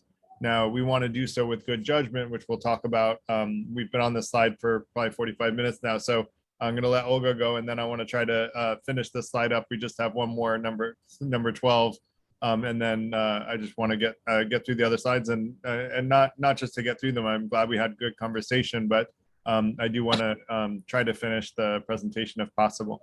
But that said, thanks for that. And Christina, you still have your hand up, by the way, if you don't mind putting it down. And then Olga, go ahead. Hi. I just was thinking, should I say something? Shouldn't I say something? But still decide to say. When I came to United States, like almost 30 years ago, one of the first jokes that I heard goes like this. If someone asks you, do I look fat in this dress? Just say no. Just say no. And it says a lot about this country and the relationship between these among people who lives here. And there was other joke. Please name number more than infinity. And answer is infinity plus shipping and handling. These two jokes explain me about American life much more than politics, news, or anything. We give you anything, even infinity, to make it real. Just add shipping and handling. And never make anyone uncomfortable. They don't look fat in this dress. Nobody wants to hear truth. So I'm not sure if you know, but it's real jokes. If it's truth, how much of truth? Yeah, and I personally think that humor is on the edge, usually on the edge of the truth, and say much more about reality than anything else. Thanks. Great. Thanks, Olga. Yeah, and that comes back to the polite and honest conversation we had, is that someone who can be honest and polite is, you know, more trustworthy, in my opinion, than someone who's just polite but not honest. But that said, I want to get back to flattery and where flattery can be good or bad. If someone's flattering you, you shouldn't just immediately trust them. Someone who's very ego driven will just immediately trust someone who flatters them because they just want to be told that they're good, right? But I recommend, if someone flatters you, ask them, like, you know, questions to clarify whether or not you understand why they're flattering you, and do they have a good reason for flattering you, or are they just sort of saying superficialities that put you in a good light but are not actually accurate assessments of your strengths. If someone flatters you in a way that is pleasing to the ego but not commensurate with your accomplishments or your strengths, and doesn't accurately flatter you about things that you've done exceptionally well, then I would argue you should trust them less, because that's really someone that's trying to deceive you by feeding your ego, and you should actually trust them less when they're flattering you, when it's disingenuous flattery. However, if someone flatters you with praise that actually does align with your accomplishments, that's not a bad thing, right? Like, that's a good thing, right? We should lift each other up, and it's good to recognize people's great accomplishments.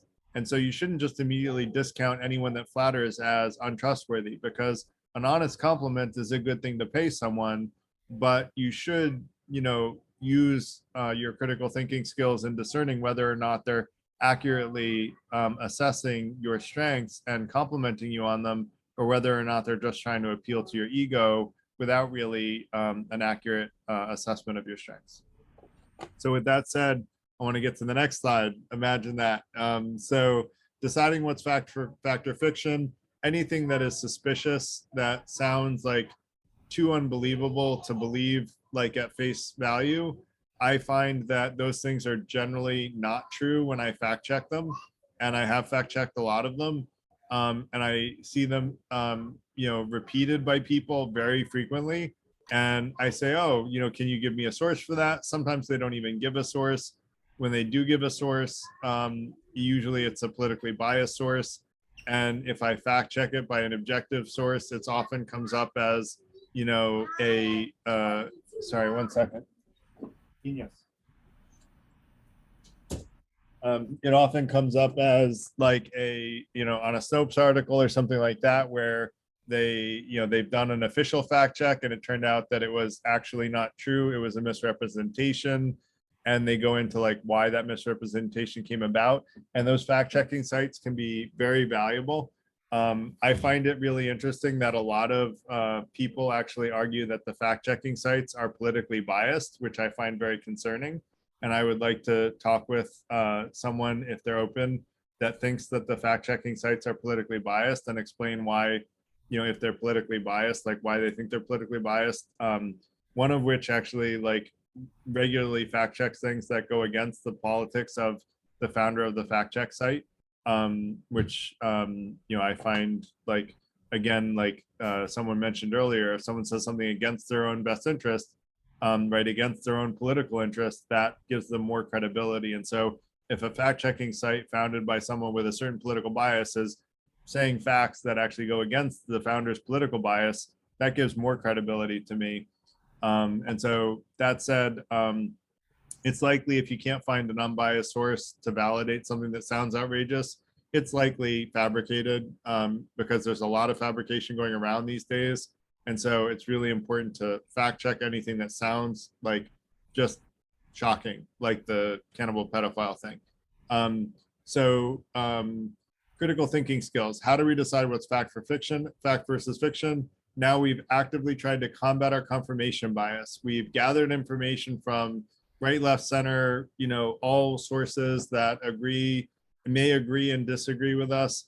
We've got a way to evaluate the credibility of those sources. We fact check anything that sounds suspicious, and we've discounted anything that can't be corroborated with someone that's not biased towards presenting that particular truth when it sounds outrageous. Now it's time to use our critical thinking skills to piece together the real truth. And so with that, I would say, learning how to hone our critical thinking skills is a key and something we're going to talk about on an ongoing basis in Freethinker Institute events, because it's super important and it's just not taught. And we really want, as an organization, to teach things that are not taught in academia. And so we want to teach things that are very practical in application, but help us be the best version of ourselves and seek truth.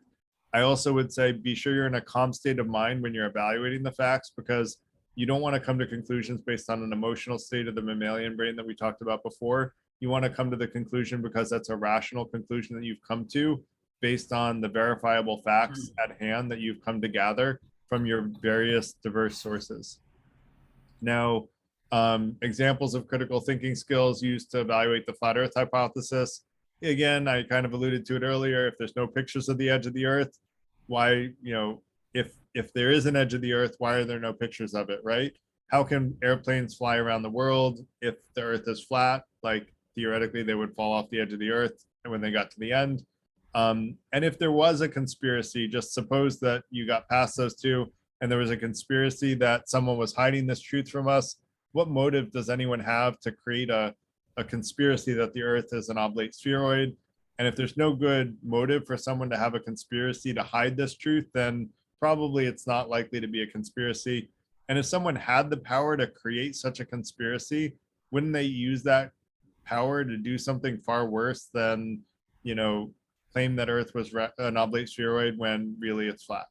And so I do think that we shouldn't believe anything with 100% certainty, but I also think that we have to pick and choose which things we want to entertain. And that was the point someone made, that they don't want to listen to QAnon. Like, again, I don't recommend like spending our time to research whether or not, there's evidence that Democratic leadership are cannibal pedophiles.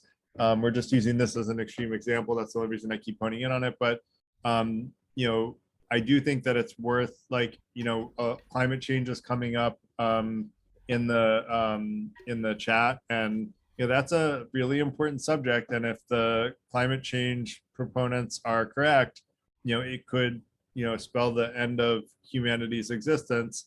And so that's an important subject, right, that I think is worth looking for the facts and like researching and listening with an open mind. Is it true? Is it not true? And we should probably do an event on that, on the evidence pro and con of climate change, because it seems to be near and dear to people. And so I do think that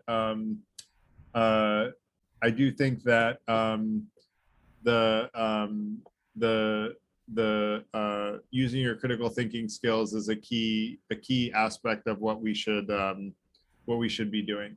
So I also think that things that are super unlikely to be true are not worth spending too much time on. Although I do think that it's sort of useful to ask people why they believe what they believe, and understanding why someone has come to the conclusions that they have can be insightful and can better help you convince them that they're wrong. If you better understand their perspective and why they came to their conclusions, you can attack the root cause of why they came to believe something that seems so unlikely to be true, if you can get them to divulge that, which you can't always. So that said, why should we share our beliefs? If we have some inaccurate beliefs, sharing them will help those around us find the reasons for our beliefs being inaccurate, which is what I just talked about. Is understanding someone else's perspective will help you better explain why they might be wrong, right? Because you better understand their perspective. The other thing is Shasta Nelson does a good TED talk on building friendships, and there are 3 kind of keys to friendship: is frequency of communication, having 5 positive negative experiences to every 1 negative, every 5 positive experiences to every 1 negative experience, and then showing vulnerability, which is about transparently sharing your beliefs with friends. And so, being able to be transparent about who you are and, what your subjective truths are and what you believe to be true is a key part of building friendships and relationships. And having good, healthy friendships and relationships is a key part of longevity and happiness. And, if we can live a longer and happier life, what's wrong with that, right? That's a good thing. So, I would say, again, we all inherently want to know the truth. And so I hope that, following the advice from this presentation and from everybody's comments from the evening, which I think was very in line with this presentation, at least I didn't hear anything that was totally out of line, although someone gave a great point that number 8 should be number 1 in this list. And I'm going to change that in the presentation. So you'll see that when I post it to the online community. So I also like to create sometimes a summary slide. And so this is kind of our summary slide: is use the first intention to seek truth and be the best version of yourself. Use the second to so that you and your friends can share your ideas transparently. Seek sources of truth with an open mind, especially those that may disagree with you. Look for authoritative sources that to find subjective truths that know what that person's subjective truth would be. And then gather information about all commonly held perspectives around objective truths, and look for the credibility of the source based on the trust factor. Then fact check any suspicious facts. Use your critical thinking skills to piece together the truth from the facts that are verifiable and likely to be true. And then evaluate how likely those facts are to be, how likely the conclusions are to be true, and really believe those that are very likely to be true. And then transparently and actively share what you believe is the truth, along with why you believe it, with others, so that when you're sharing the truth, you're sharing a well thought through perspective of the truth, rather than just something that sounds so incredible that I might as well share it with everyone without fact checking it. Because that latter one gets us into a lot of trouble and is why fake news is spreading faster than real news. So with that said, that's kind of the summary.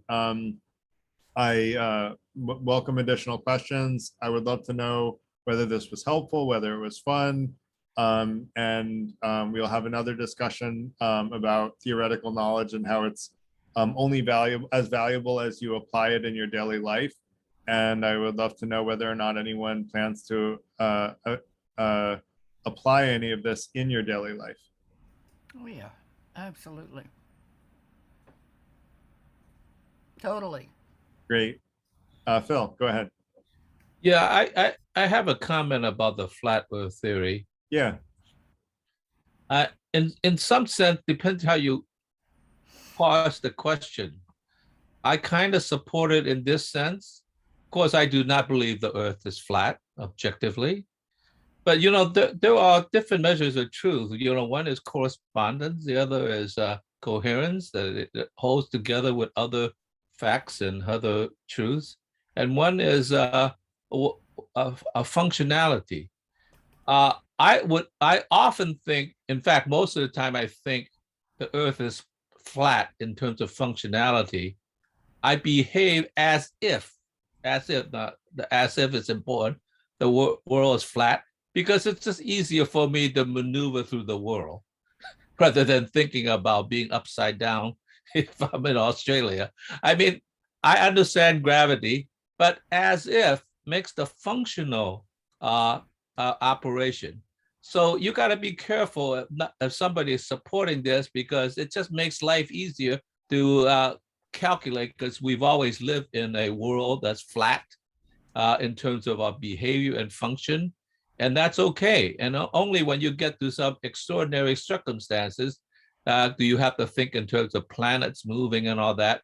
So you can't just have a simple fact oriented thing, because there is a thing that, oh yeah, this actually works for my life. So in that sense, you got to be careful about the dimensions of truth. Thanks, Phil. I do think that truth is something that needs to be carefully evaluated. And I would argue the more important the truth, the more carefully it needs to be evaluated.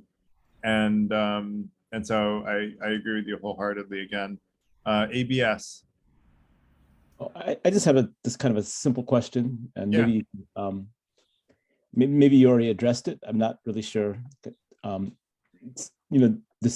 The value of truth, and I take it that you think trust is important, and trust is usually closely associated with truth. There's more likely to trust something that's truthful rather than something not truthful, I would assume. But can you say a little bit more on why you think truth is important for an individual or for a community? What value does it have overall for anyone or for everyone? Maybe you could just generally say that. And then if that's the case, that value, then as a community, perhaps maybe we should be more cautious about the sources in that sense. Yeah, so let's take an example of like something that first, as far as why truth is important for an individual, I would argue that I sort of alluded to this earlier. I would say that the more accurately we can discern truth from falsehood, the more the better we can predict how our actions will be received. Because if we're more aligned with truth, just take as an example, if I'm like, see me more. Busco de mami, princesa. Like if I'm at a lake, right, and I look at the ice on the lake, and I try to decide whether or not it's thick enough for me to walk on, and I think, yeah, it's plenty thick to walk on, and I just jump in there, I could kill myself, right? And so that is an example where I would win a Darwin Award for getting the truth wrong. And so that's just one example, but I would say there are many other examples of varying degrees, and the further we veer off from truth, the less effectively we can navigate our lives, up to and including causing death or pain and suffering to us and those around us. And so I would argue the more closely we are aligned with both objective truth and subjective truths, right? If we know what the people around us care about and is important to them, which are their subjective truths, we can help them better achieve their goals, which I'd argue, if we help people around us better achieve our goals, we'll have another talk another night about altruism, and what I try to talk about as like a healthy altruism. If we help other people achieve their goals, they're very likely to help us achieve our goals. And so it can actually be in our own best interest to help other people achieve their goals, because they will in turn very often reciprocate. And so I would argue being aligned with truth, both subjective truth and objective truth, helps us navigate the world and increase our sphere of influence so that we can increase happiness and decrease harm more effectively in the world. So that's why I would argue that both from an individual perspective as well as from a community perspective, being aligned with truth will ultimately have the effect of being able to increase happiness and decrease harm.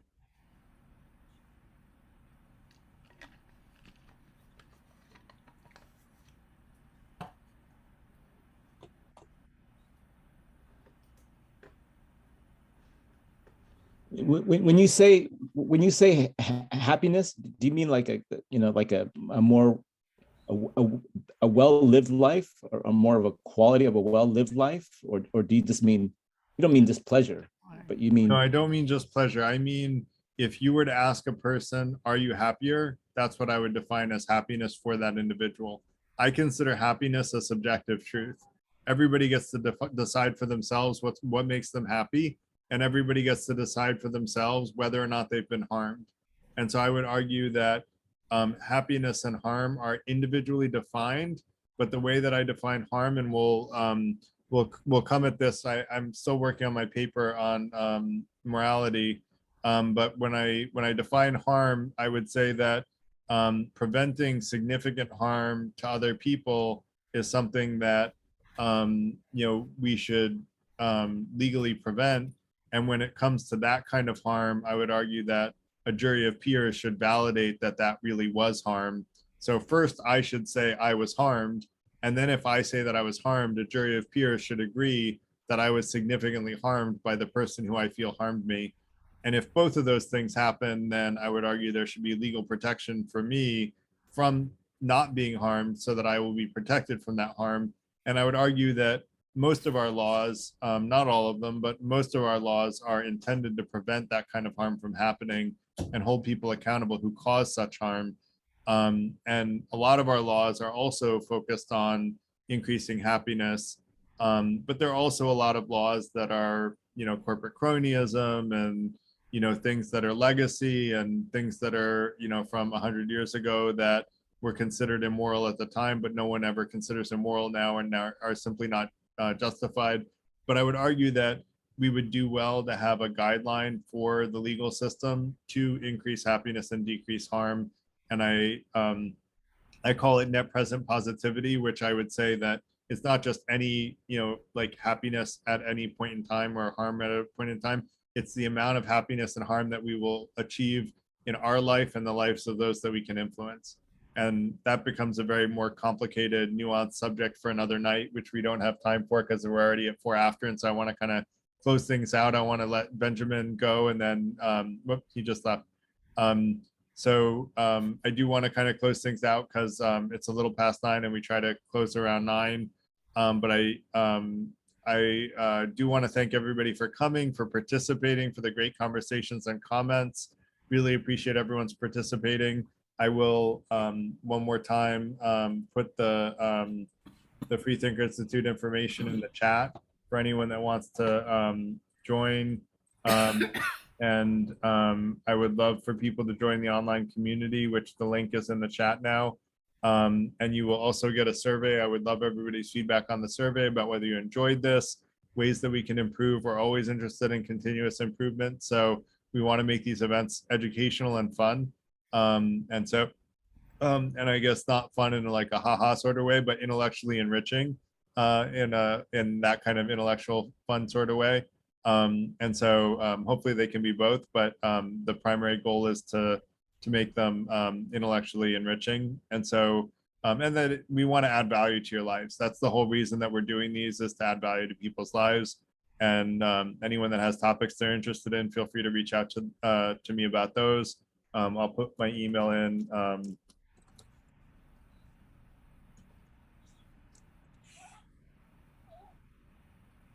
I'll put my email in as well. And you can also find me in the online community. And so would just want to thank everyone again for coming, and hope you all have a great rest of your night. And thanks for participating and listening in for those that listen. Thanks a lot. Thanks. It's good.